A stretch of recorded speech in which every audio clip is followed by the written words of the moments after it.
Okay, patch 10.2. We're on the PTR.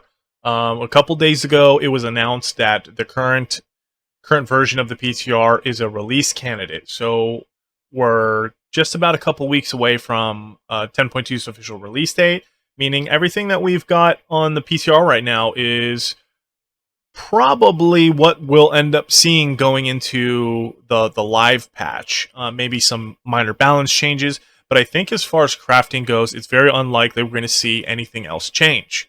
So there's a couple things to note.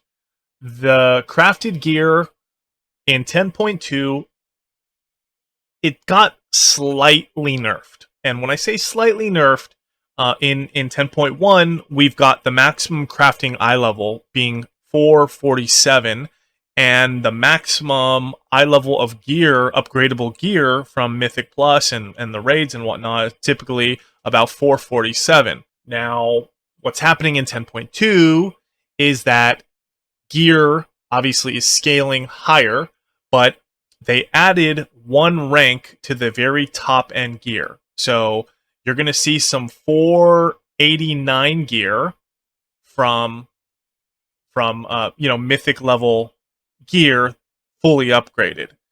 The crafting gear, we're going to hit a max of 486, excuse me.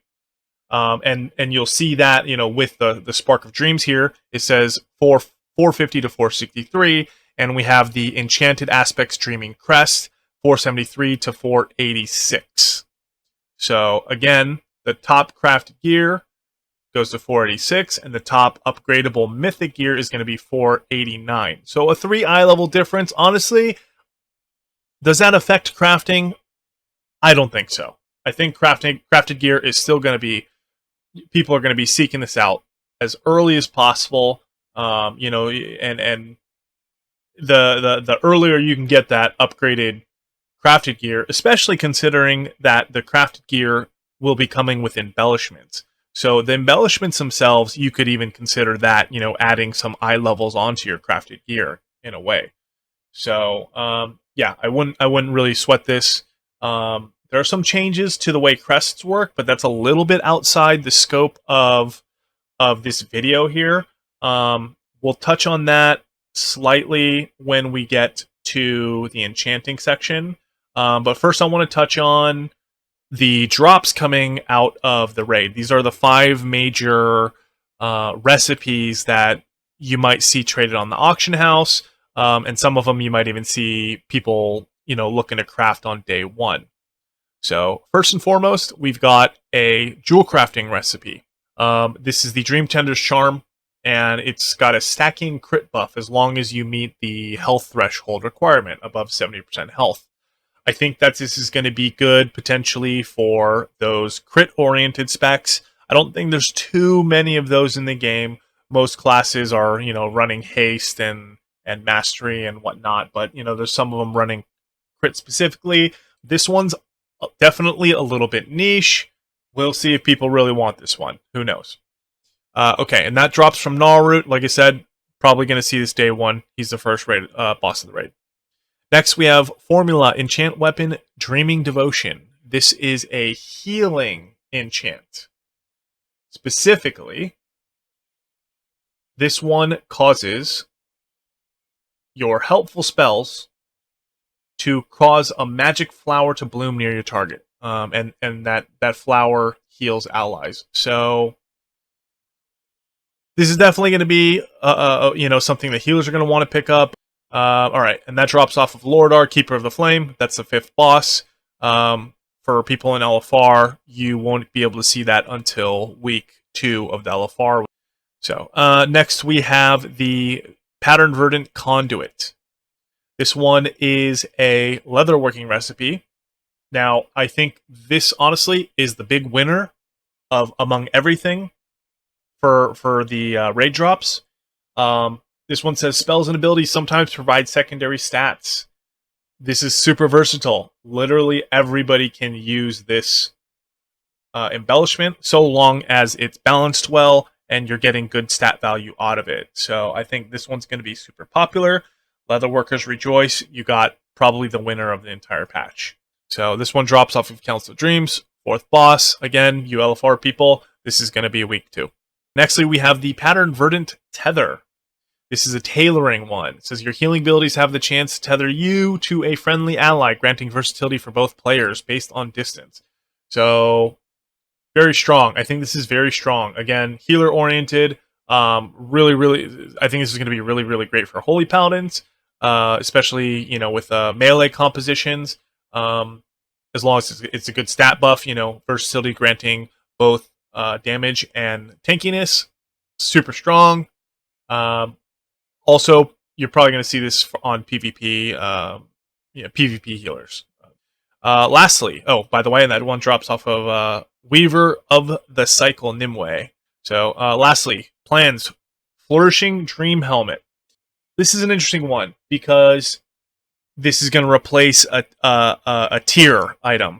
If you're running an embellishment on another piece of crafted gear for plate wearers, then you're not going to be able to run this. Or you're just going to have to rework your embellishments around, which, 10.2 is the perfect time to do that anyways. But the question is do you even want this? This is a very defensive-oriented embellishment. It says, you have a chance to proc a shield on yourself after taking damage. Additionally, an ally within 30 yards gets granted a mark, and the wearer, as long as they move close to this ally within 5 yards, both the marked ally as well as the wearer get a shield. So, seems interesting, but is it going to be worth it? I can see maybe some arms warriors in PvP considering wearing this, because that's going to, with some of the balance changes to the PvP talents and intervene, I can see this being like really, really strong. But again, it's a very defensive-natured item, so maybe some tanks might want to pick this up. But then we're only looking at prot warriors, prot paladins, and DKs. So this one's definitely more niche. It might potentially not see a whole lot of play. Hard to say. And lastly, this drops off of Tindril Sageswift, who is the second to last boss in the raid. Okay, so we got most of the big stuff out of the way. I just wanted to touch a little bit on what all of the professions are getting. There's not too much, but there are definitely some additions. So let's go through alphabetically. We'll start with Alchemy. Alchemy is getting 2 new potions. A Dreamwalker's Healing Potion, which is an upgrade of the basic Refreshing Healing Potion, but it's also got an additional dot heal, hot heal, at the end of the initial heal over 6 seconds. So definitely a nice little upgrade. Nextly is the Potion of Withering Dreams. I don't expect to see this one as much.